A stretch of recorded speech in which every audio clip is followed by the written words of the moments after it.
अगर तमीज़ ही सिखानी है तो अपने बेटे को सिखाएं अम्मा जी। बेवकूफ़ औरत, मेरी लाल वाली फ़ाइल कहाँ रख दी तुमने? कब से ढूंढ रहा हूँ। ये क्या हालत बना दी कमरे की आपने। कमरे की हालत देख निकिता बोल उठी। पूरी अलमारी पलटकर बिस्तर पे फैली हुई थी। आपने मुझे कब दी? आश्चर्य से निकिता बोली। मुझसे बहस मत करो। नाराज राकेश की तेज आवाज़ बाहर बैठक तक आ रही थी। सास ससुर कान में रुई डाले बैठे रहते। 1 मिनट रुकिए, मैं ढूंढती हूँ।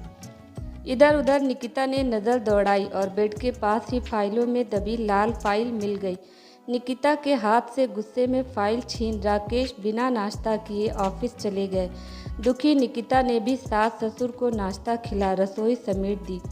निकिता और राकेश की शादी को कुछ ही समय हुआ था। इस तरह से संपन्न ससुराल देख निकिता के पापा ने अपनी लाडली की शादी की थी। राकेश इकलौता बेटा था घर का। एक बड़ी नंद थी जिनकी शादी हो चुकी थी। ससुर जी भी नौकरी से रिटायर हो चुके थे। किसी बात की कोई कमी न थी, लेकिन फिर भी निकिता खुश नहीं था।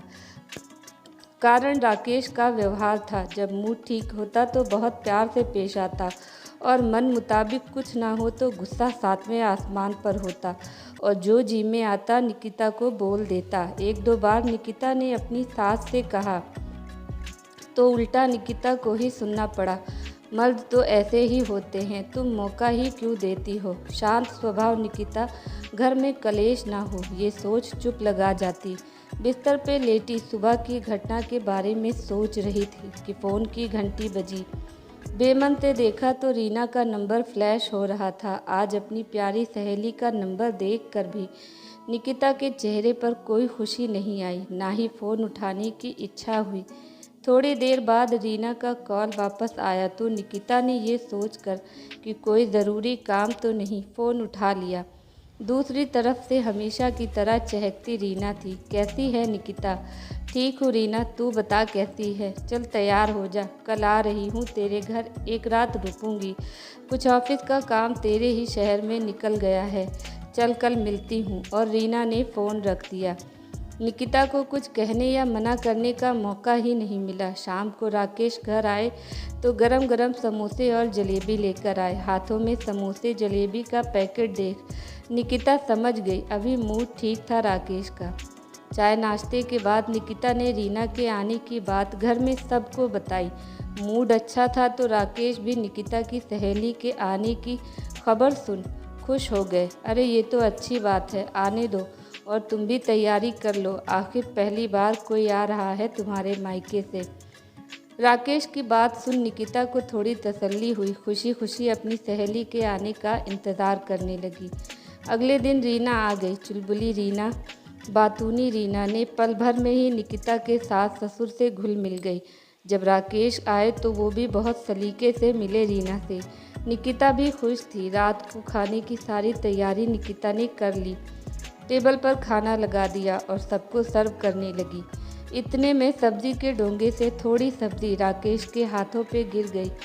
तमीज़ नहीं है खाना सर्व करने की भी, हाथ जला दिया मेरा, राकेश ने निकिता को घूरते हुए तेज आवाज़ से कहा तो निकिता बहुत शर्मिंदा हो गई।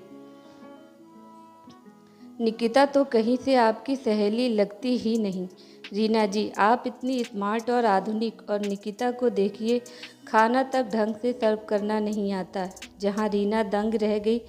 राकेश का व्यवहार देख वही सहेली के आगे अपमानित हो निकिता की आंखें छलक उठी। राकेश को कुछ जवाब दिए बिना रीना ने बेमन से चुपचाप खाना खत्म किया और थकान का बहाना कर कमरे में चली गई। रात को सोते समय निकिता कमरे में पानी रखने आई तो रीना ने उसे गले लगा लिया। सहेली के गले लग निकिता टूट गई और बिलक बिलक कर रो पड़ी। तू क्यों इतना बर्दाश्त कर रही है निकिता? पढ़ी लिखी हो, गलत का जवाब दो और अपने हक और आत्मविश्वास के लिए खुद लड़ना सीखो निकिता।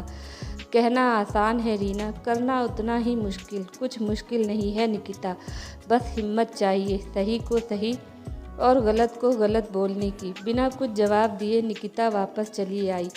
सुबह रीना को भी निकलना था। नाश्ते की टेबल पे सब बैठे थे और अकेली निकिता आलू के पराठे बनाने में व्यस्त थी।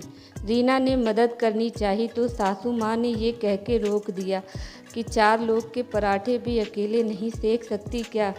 अरे हाथ जल्दी चलाओगी या सो गई रसोई में? भूल तो नहीं गई, रीना जी की ट्रेन है, कभी तो फुर्ती दिखा दिया करो, राकेश ने खीसे निपोड़ते हुए कहा। अपनी सहेली को यूँ अपमानित होता देख रीना की सहनशक्ति जवाब दे गई। वो भूल गई कि वो इस वक्त अपनी सहेली के ससुराल में थी। ये कैसे बात कर रहे हैं आप सब निकिता से? कैसे लोग हैं आप लोग? और राकेश जी, क्या आपको इतनी भी समझ नहीं कि निकिता आपकी पत्नी है, कोई नौकरानी नहीं? मैं कहती हूँ ऐसे तो कोई नौकरानी से भी बात नहीं करता। जब मेरे सामने आप ऐसा व्यवहार कर रहे हैं तो मेरे पीछे क्या करते होंगे? चुप हो जा रीना। क्रोधित रीना को निकिता चुप कराने लगी। मैं क्यों चुप हूँ निकिता? ऐसी सहेली बनाती हो तुम बहू? ज़रा भी तमीज़ और संस्कार नहीं है इसे। समझा दो अपनी सहेली को कि वो सिर्फ मेहमान है और मेहमान दूसरों के घरों के मामले में नहीं बोलते। रीना की बातों से बौखलाई सासू माँ ने निकिता को ही डांटना शुरू कर दिया। तमीज़ और संस्कार मुझ में है, तभी कल से चुप हूँ माँ जी। अगर तमीज़ ही सिखानी है तो अपने बेटे को सिखाएं अम्मा जी, मुझे नहीं, जिसे इतनी भी समझ नहीं कि अपनी पत्नी से कैसा व्यवहार किया जाता है। और आप सब सुन लें, खास करके राकेश जी, आप, निकिता आपकी पत्नी है, उसे उसके हिस्से का मान सम्मान तो आपको देना ही होगा, वरना मैं एक समाज सेविका हूँ और घरेलू हिंसा से पीड़ित महिलाओं के लिए ही काम करती हूँ। आगे आप खुद समझदार है कि मैं क्या कर सकती हूँ और क्या नहीं। और निकिता, तुम पढ़ी लिखी हो, आधुनिक लड़की हो, इस तरह हर वक्त ससुराल वालों और पति के तानों को सुनकर कब तक रहोगी? आधुनिक सिर्फ कपड़ों और रहन सहन से नहीं, आधुनिक विचारों से भी होना चाहिए राकेश जी। निकिता आपकी पत्नी है और एक पत्नी का हक होता है पत्नी का मान सम्मान पाना। पत्नी कोई पंचिंग बैग नहीं कि जब जी चाहा अपना गुस्सा और तनाव उस पर निकाल दिया जाए।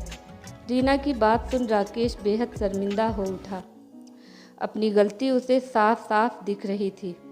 रीना तो वापस अपने शहर चली गई, लेकिन जाते जाते राकेश को सच्चाई का आईना दिखा गई और साथ ही अपनी सहेली के जीवन को वापस खुशियों से भर गई।